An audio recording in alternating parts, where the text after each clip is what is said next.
بسم اللہ الرحمن الرحیم۔ سنن ابی داؤد مشکات المصابیح کتاب الزکوٰۃ حدیث رقم 1938۔ حضرت ابی ہریرہ فرماتے میں نے عرض کیا حضور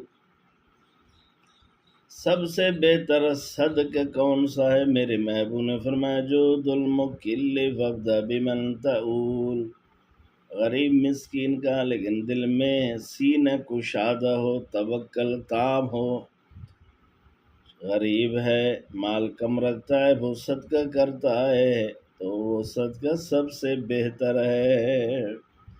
اور اپنے گھر سے جس کی پرورش آپ پر لازم ہے، جن کی تربیت و پرورش خرچ آپ پر لازم ہے، شروع وہاں سے کیا جائے تو بہتر ہے۔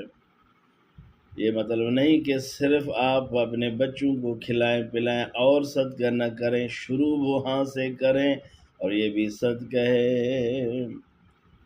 معلوم ہوا کہ مالدار اگر صدقہ کرتا ہے پر دل میں کشادگی نہیں، دل میں غمگینی پیدا ہو، توکل نہیں، تو اس فقیر کا صدقہ بہتر ہے جس کے پاس مال تو کم ہے لیکن اندر میں دل کشاد ہے، سینہ کشاد ہے۔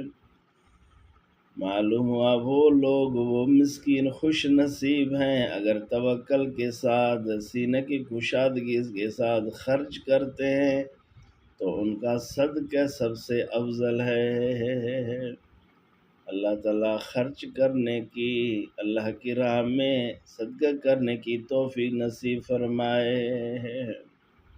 اللہ سمجھ عمل نصیب فرمائے۔ اللہ والسلام علی من اتبع الہدی۔ اللہ